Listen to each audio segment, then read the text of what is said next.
বের হয়ে যাও, একটু চিপা চাপা না মারলে হবে না ঢাকা শহরে টিকে থাকতে গেলে।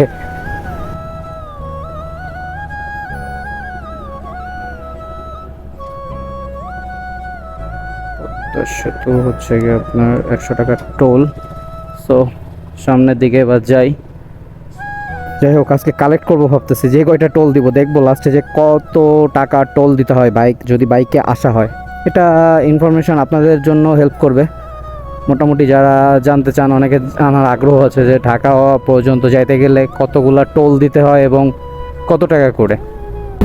শেখ রাসেল সেনানিবাস, এই নামটা কিছুদিন পরে থাকবে না sure. Sheikh Russel cantonment public school and college. আচ্ছা আচ্ছা, জাজারিয়া। আচ্ছা জাজারিয়া হচ্ছে এই যে, দেখেন এই জায়গাগুলো আসলে সুন্দর লাগে, মানে এই ফুল গাছগুলো একদম মিডিল দিয়ে লাগানো, আর এই জন্য আসলে বেশি সুন্দর লাগে আমার কাছে। রে কপাল, লাইট খুলে গেছে, আমি তো খেয়ালও করি নাই। মানে বাতাসে বাতাসে এটাও খুলে গেছে। আর কিছু খুলছে না, এটা দেখি লাইট জ্বলতেছে কিনা। পার্কিং লাইট ছিল, হ্যাঁ জ্বলতেছে, লাইট জ্বলতেছে। তো আর একটু কিছুক্ষণ থাকলে মোটামুটি খুলে যেত, ভালো সময় দাঁড়াইছি আমি।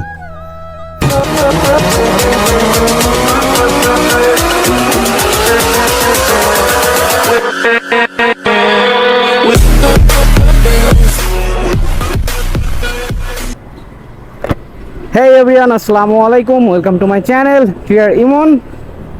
সো এখন সময় হচ্ছে 6:02। আমি অলরেডি বের হয়ে পড়ছি, আর এখন হচ্ছে গিয়ে খুলনার উদ্দেশ্যে মোটামুটি রওনা হয়ে গেছি। আর একটু সকাল সকাল বের হইলে আরও ভালো হইতো, তাহলে আমি গাড়ির কোনো চাপই পাইতাম না। যদিও এখনও সেই চাপ শুরু হয় নাই। অফিস আওয়ারে মোটামুটি ঢাকার যে কী অবস্থা থাকে তা আপনারা কম বেশি সবাই জানেন। সো ওই চাপটা ইনশাল্লাহ ফেস করব না। তারপরেও মোটামুটি তো চাপ ঢাকা শহরে থাকবে, ওটা তো মেনে নিতেই হবে।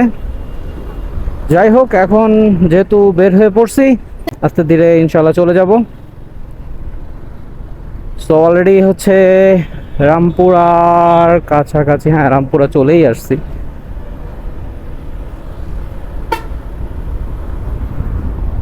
এই যে ইস্ট ওয়েস্ট ইউনিভার্সিটি।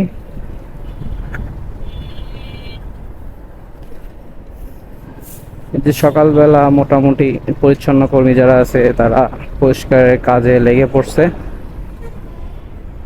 আমার ডান পাশে হাতির ঝিল। সো এটা হচ্ছে ব্যাপার, ধুলা বানায় ফেলছে অলরেডি। যাই হোক, সময় নষ্ট করা যাবে না, মোটামুটি বের হয়ে যেতে হবে রিল্যাক্সে। এই জ্যাম ফেস করতে গেলে এই বিপদ। আর এই যে হচ্ছে রামপুরা হচ্ছে টিভি সেন্টার, যেটা বিটিভি ভবন, এই যে বিটিভি বাংলাদেশ টেলিভিশন। সো এটা হচ্ছে ব্যাপার। আর বের হয়ে পড়ছি, এখন দেখি মালিবাগ হয়ে দেন হানিফ ফ্লাইওভার হয়ে তারপরে উঠবো। যদিও ওইভাবে তো আসলে চেনার না, এখন চিনে নিতে হবে, কিছু করার নাই। গুগল ম্যাপ তো আছেই, বিপদের বন্ধু। যখন নিজে থেকে বুঝবো না চিনবো না, তখন গুগল ম্যাপেরই হেল্প নিব। চোখে কি গেল। সো এটা হচ্ছে ব্যাপার। সকাল সকাল ভিডিও কোয়ালিটি কেমন হচ্ছে আমি জানি না, ঢাকা শহরে এইভাবে প্রথমে ব্লগ করতেছি। এই যে দেখেন, মানে এখন বাজে মাত্র 6টাও না, সেইখানে অলরেডি এই যে গাড়ির টুকটাক চাপ দেখা যাইতেছে। তাইলে বোঝেন আর একটু দেরি করলে কি হইতো বা হবে, মানে এইটাই আমি ভাবতেছি জাস্ট। ও আর একটা জিনিসের অভাব, সেটা হচ্ছে গ্লাভস। গ্লাভস আমার হাতে পরা হয় নাই, পকেটে আছে। আসলে গরম লাগতেছিল প্রচুর, বের হয়ে বাইকটাই যখন মুছে বের করতেছিলাম তখন, এই জন্য আর পরা হয় নাই। দেখি পরে নিব একটু পরে।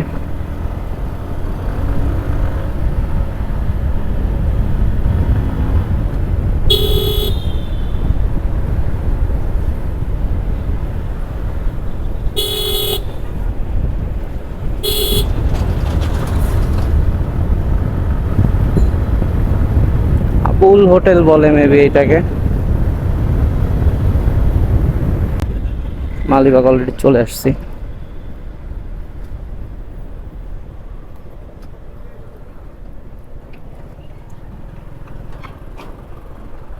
এই যে অবস্থা, এটা কি ধুলা?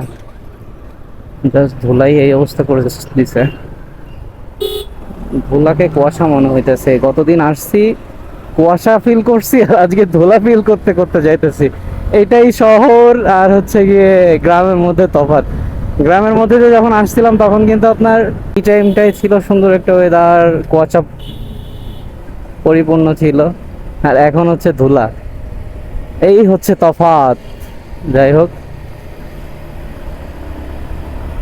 এই যে মানুষের জীবন, মানে সবকিছু আসলে ঢাকা শহরে আসলে কম বেশি বোঝা যায়, রিয়েলাইজ করা যায় যে মানুষ কতটা কষ্টে থাকে আর কতটা শৌখিনতার মধ্য দিয়েও যায়, বিলাসিতাও মানুষের কতটুকু। সবকিছুই ঢাকা শহরে মোটামুটি আসলে আপনি যদি ঘুরে দেখেন আসলে সবকিছুই দেখতে পারবেন,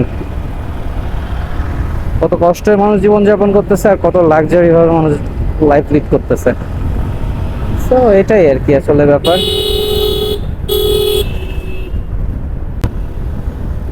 রাজারবাগ, দেন ফ্লাইওভার। হ্যাঁ, এবার ফ্লাইওভারে উঠে যাব। ফ্লাইওভার থেকে নামলে হচ্ছে বাসাবো, আর দেন তারপরে হচ্ছে আমার সোজা যেতে হবে হানিফ ফ্লাইওভার। হানিফ ফ্লাইওভার বাদবে যতটুকু ভাইয়া বললো। সো তারপরে হচ্ছে কি হানিফ ফ্লাইওভার হয়ে দেন বের হবো আর কি। এটা কি কুয়াশা না ধুলা? না কুয়াশাই মেবি এটা। এবার একটু কুয়াশার ফিল পাওয়া যাইতেছে। আর আকাশটা কিন্তু সুন্দর লাগতেছে।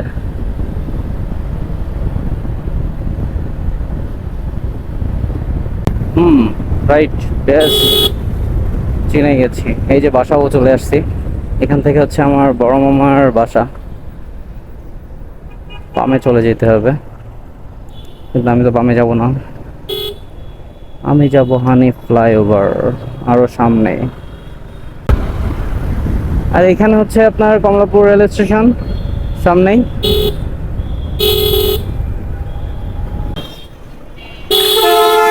বের হয়ে যাও, একটু চিপা চাপা না মারলে হবে না ঢাকা শহরে টিকে থাকতে গেলে। তবে বেশি রিস্ক নিয়েও চিপা মারা যাবে না। সামনে কি ধুলা না কুয়াশা? ভাইরে ভাই, একদম সাদা হয়ে আছে। কুয়াশা তো নাই মনে হচ্ছে, ধুলা। হায়রে অবস্থা। সায়দাবাদ বাস স্ট্যান্ড, সায়দাবাদ চলে আসছি।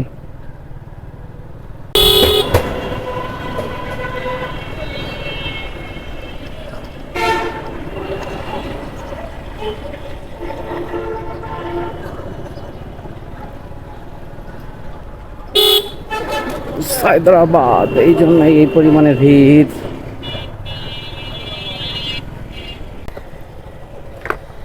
আঙ্কেল, অনেক ফ্লেভার কি এটা? আমি ওর মামার দিকে যাব। এই নিচ দিয়ে যাওয়া যাচ্ছে তাই? আচ্ছা, সোজা তো নাকি? আচ্ছা, থ্যাংক ইউ।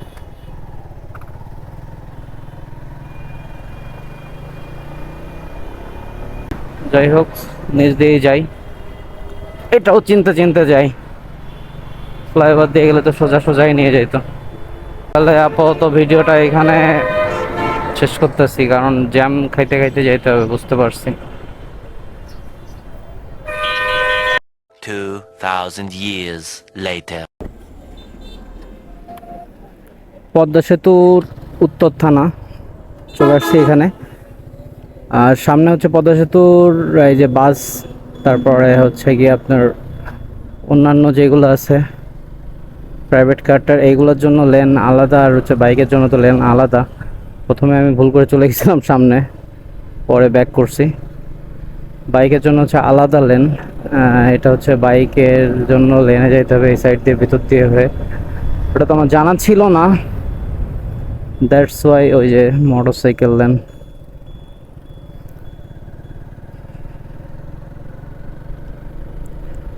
এটা হচ্ছে ব্যাপার মোটামুটি। একটু হাইওয়েতে হচ্ছে এক জায়গায় দাঁড়াইছিলাম, দেন হচ্ছে আসলাম। এই যে অনেকেই ভুল করতেছে, আমিও চলে আসছিলাম এই পর্যন্ত, পরে ব্যাক করছি। এটা হচ্ছে কি আপনার বাইকের জন্য আলাদা লেন করা, আর হচ্ছে অন্যান্য ট্রাক, বাস এবং প্রাইভেট কারটা যেগুলো আছে এগুলোর জন্য আলাদা। সো একদিকে থেকে ভালো। এই হচ্ছে ব্যাপার। আর এখন বেজে গেছে অলরেডি 7টা 8। আমার বাইকে তো 10 মিনিট ফাস্ট ঘড়ি। যাই হোক, টোল টোল হচ্ছে 100 টাকা। 100 টাকা ভাঙটি না, ভাঙটি তো আছে, ভাঙটি দিই।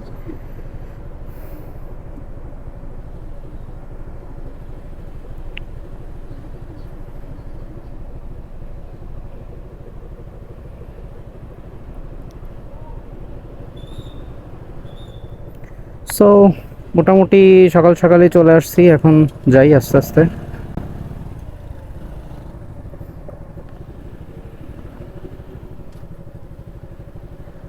পদ্মা সেতু হচ্ছে গিয়ে আপনার 100 টাকার টোল। সো সামনের দিকে এবার যাই। বাইকের লেন এখান থেকে পদ্মা সেতু পর্যন্ত এইভাবে আলাদাই করা, ও এগুলো হচ্ছে ঢোকায়নি।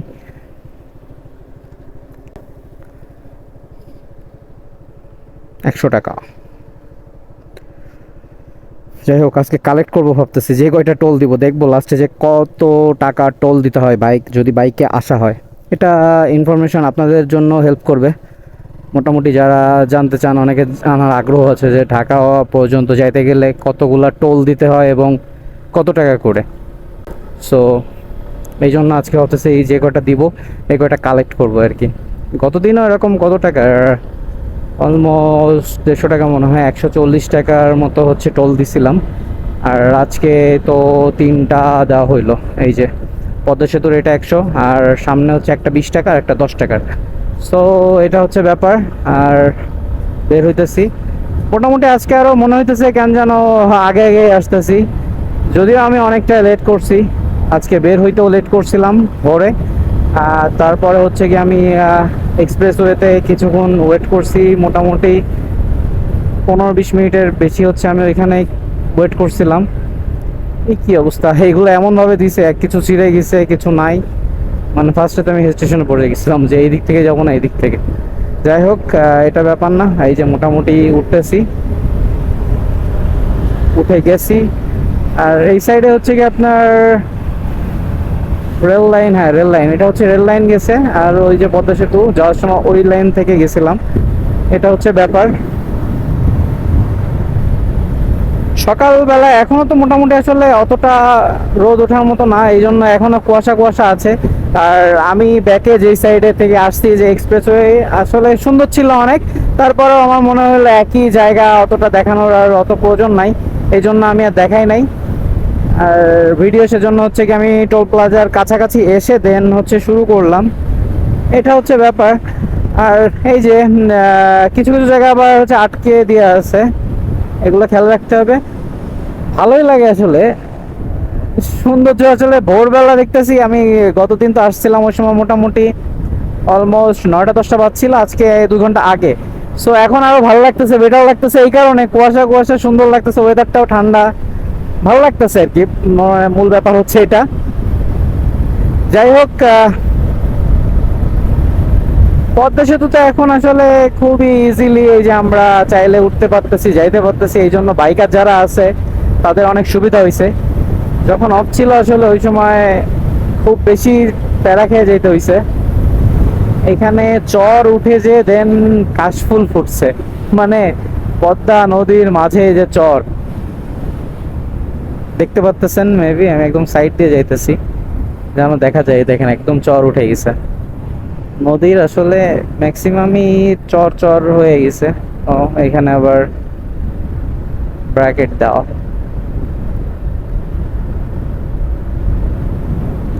8 নম্বর প্লার ওভারটেক করলাম, এটা অলরেডি ভেঙে গেল কেমনে? এর অবস্থা কি ভেঙে ফেলছে।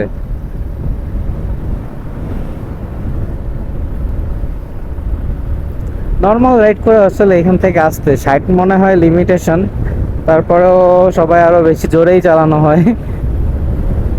আস্তে ধীরে আসলে যাওয়াটা আমিও মনে করি ভালো। সুন্দর লাগতেছে আসলে এই ভিউগুলো, আপনি যতই যা বলেন না কেন খুব মানে সুন্দর লাগে।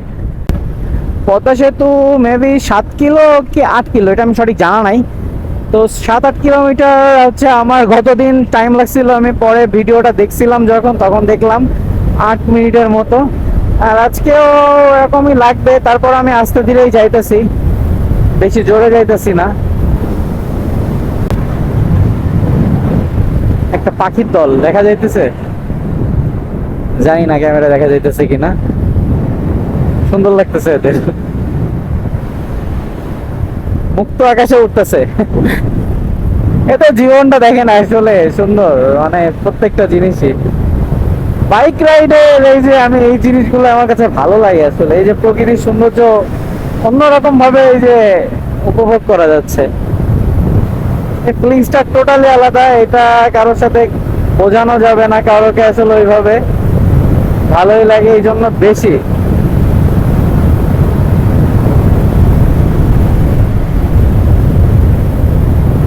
বাতাসে নয়েজ মেবি বেশি আসতেছে, কারণ আমার হেলমেটটা যদি আমি এই মাউন্ট করি, যখন আমি যে ফোনের ক্যামেরা মাউন্টটা লাগাই তখন হচ্ছে গিয়ে একটা ফাঁকা থাকে, সেজন্য আমি ভাইজারটা লাগানোর পরে একটা গ্যাপ থেকেই যায়। এই কারণে হচ্ছে মেবি মাইক্রোফোনে ভালোই নয়েজ আসে। এখন জানি না কেমন কি আসতেছে, মানে এই সকাল সকাল এই ঠান্ডা ঠান্ডা ওয়েদারই ভালো লাগতেছে, যার কারণে আর গ্লোভস পরা হয় নাই, ফাঁকা হাতে আছি।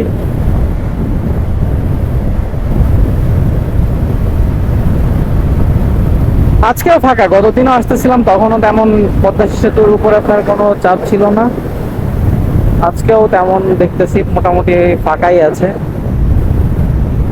ভালোই লাগে দেখেন। মানে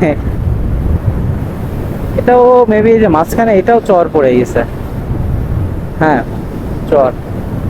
সো পদ্মা সেতুতে আসলে অনেক জায়গায় বড় বড় চর পড়ছে। এই জায়গাটাও কিন্তু মানে অনেক সুন্দর, আর কাশফুল ফুটছে, আর এই জন্য বেশি ভালো লাগতেছে। সাইড দিয়ে এটা হচ্ছে নদীর পাড়ের সাইড দিয়ে পাড় বাধাই করা, দেন হচ্ছে কি আপনার কাশফুল সাইডে, অনেক সুন্দর লাগতেছে জায়গাটা। এই যে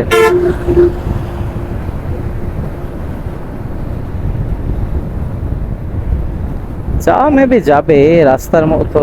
ও আচ্ছা, ওখানে আবার আটকে দেওয়া আছে। এটা কি কোনো প্রকল্প? যাই হোক, জানা নাই, আন্দাজে কিছু বইলাও লাভ নাই। সরকারি কোনো প্রজেক্ট হবে মেবি, হ্যাঁ এমনই কিছু হবে, না হলে এমন জায়গায় তো অন্য কিছু হওয়ার কথা না।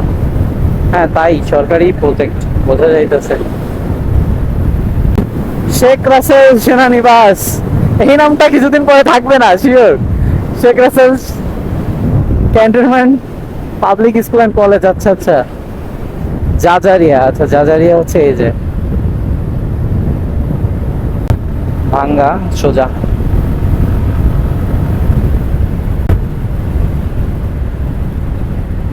কোথায় হাইওয়েতে উঠবো? আচ্ছা এটা সেনানিবাস, এইদিকে শেখ রাসেল সেনানিবাস।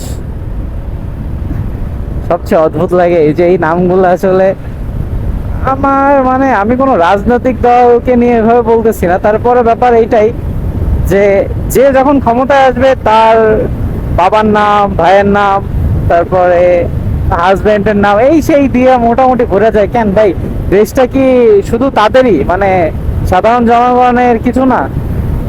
কত নাম দেওয়া যায় বা কত কিছুই দেওয়া যায়, তাদের নাম দিই তা না, এদের ফ্যামিলি মেম্বারের নামই দিতে হবে ভাই। দেশটা শুধুই তাদের, মানে এই জিনিসগুলো ভাবলে খারাপ লাগে। আর এই যে এক এক সরকার পরিবর্তন হবে, এইগুলো পরিবর্তন হয়ে যাবে, মানে এইগুলোর জন্য তো একটা হিউজ পরিমাণে বাজেট নষ্ট হইতেছে, টাকা নষ্ট হইতেছে। যাই হোক, এগুলা নিয়ে আসলে এইভাবে ছোটখাটো কথা বলে লাভ নাই। কি হলো, রাস্তায় যেমন এরা চলে আসতেছিল, মনে হচ্ছিল এখনই বাইকের নিচে চলে আসবে।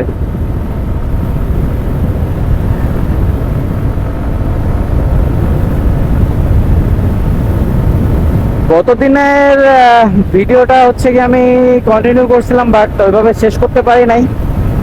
শেষ করতে পারি না এই জন্য যে ওই টাইমে দুপুরে ঢুকে গেছিলাম ঢাকার মধ্যে, তারপরে হচ্ছে জ্যাম ছিল প্রচুর। আর আমি যেহেতু ফোন দিয়ে ভিডিও করি, তো ঢাকা শহর তো জানেনই কেমন, ওই রিস্কটা আসলে নিই নাই যে ক্যামেরা এভাবে হেলমেটে মাউন্ট করব, কোথা থেকে কে হুঠাৎ টান দিয়ে দৌড় দিবে। পরে ওই জ্যামের মধ্যে থেকে আমি মোটামুটি আর ওইটা পিক করতে পারবো না, এই জন্য রিস্ক আর নিই নাই। এটা হচ্ছে ব্যাপার, এই জন্য আমি ওটা কন্টিনিউ করে শেষ করতে পারি নাই।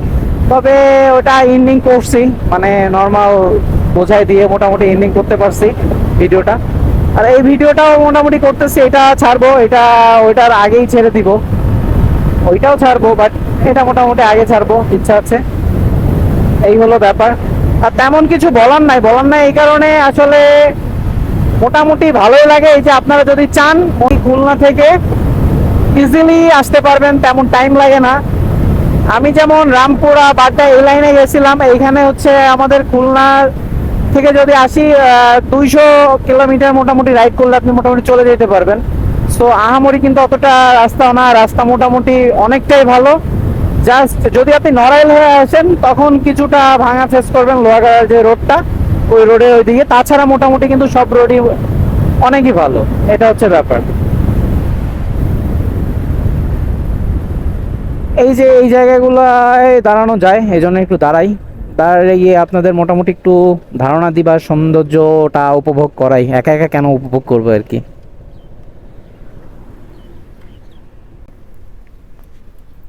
এই দেখেন এই জায়গাগুলো আসলে সুন্দর লাগে, মানে এই ফুল গাছগুলো একদম মিডিল দিয়ে লাগানো, আর এই জন্য আসলে বেশি সুন্দর লাগে আমার কাছে। এটা হচ্ছে ব্যাপার। না, বাইকটা বাড়িতে যেয়ে মোটামুটি ওয়াশ দিতে হবে। হায় রে কপাল, লাইট খুলে গেছে, আমি তো খেয়ালও করি নাই। মানে এটা যদিও ভালো করে ঢোকানো ছিল না আমার, কি একটা অবস্থা।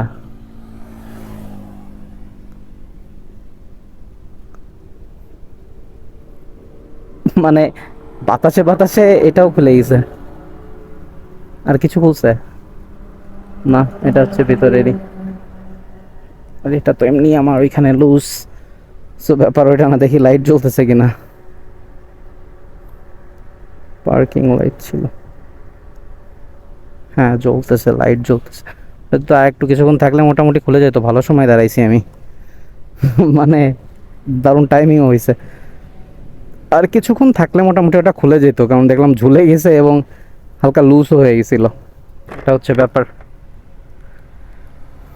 অলমোস্ট চলে আসছি বাসার কাছে, মানে ভাটিয়াপাড়াটা হয়ে আসলাম ওইদিকে। আর তখন ক্যামেরা অন করা হয় নাই, ওইখান থেকে টুকটাক নাস্তা করলাম, দেন নড়াইল কালনা মধুমতি ব্রিজ পার হয়ে তারপরে যে শিকিরহাটে প্রায় কাছাকাছি, শিকিরহাটে যে ঘাটটা পার হতে হবে। এই রোডটা কিন্তু অনেক সুন্দর লাগে, মানে ভালো টার্ন, আঁকায় বাঁকায় রোড গেছে, সো ভালোই লাগে এখান থেকে রাইড করতে।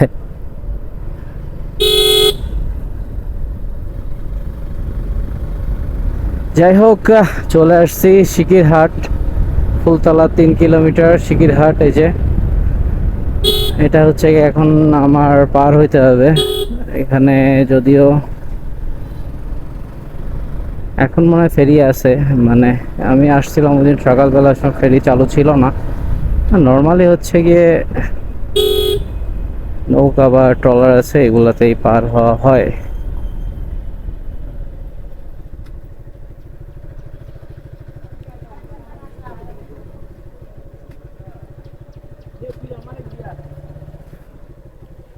টাকা কি এখানে দিয়ে যেতে হবে?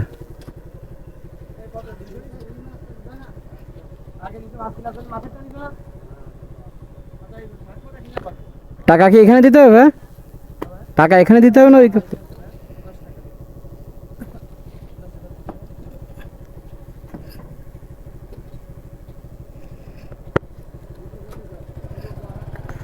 এখানে অনেক হাট, এই সাইড থেকে টাকা দিতে হয়।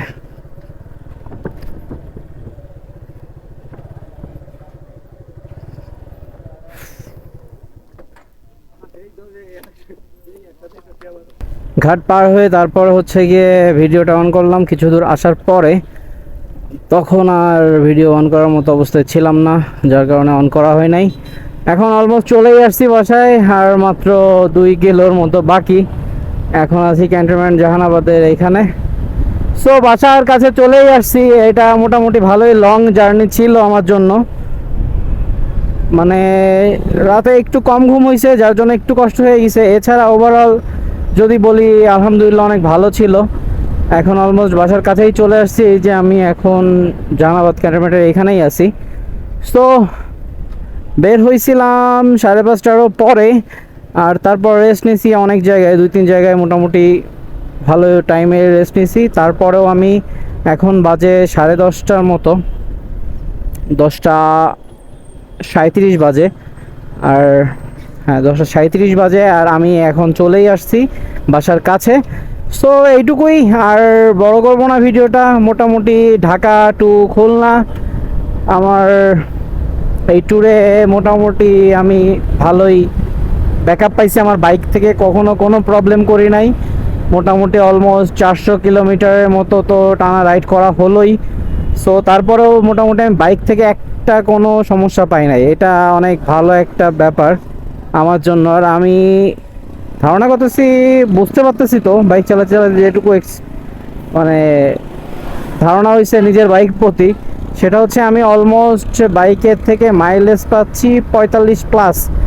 মানে 45+ মাইলেজ আমার কাছে মনে হয় হিউজ। কারণ আমি ঢাকার মধ্যে সিটিতে রাইড করছি, দেন হাইওয়েতে তো একটু টানাটানি হয়েছেই। সো এরপরও ওভারঅল যেহেতু আমি 45+ মাইলেজ পাইছি, এটা আমার কাছে মনে হয় ভালোই। বাসার কাছে যেহেতু চলে আসছি, এখন মনে হইতেছে আসলে নিজের শহরেই চলে আসছি। মানে নিজের বাড়িতে আসার পর মানে নিজের রোডঘাট আসলে আলাদা ভালো লাগে, একটা কাজ করে। ঢাকার মধ্যে কি জ্যাম! কার জন্য ভাই অপেক্ষা করতেছেন? আল্লাহর, আমি কইছিলাম আরো এখানে দাঁড়ায় রইছে। মানে বাঙালি ঢাকায় তো এত বুদ্ধিজীবী পাই নাই, এলাকায় ঢুকে না যেটা পাইলাম। কি আর বলবো, নেন। যাই হোক, বাসায় চলে আসছি। কে এলো? রাস্তা বন্ধ করে দিছে কেন? কে দিতেছে? দিয়েছে বিএনসিসির এখানে রাস্তা অফ। কাহিনী কি?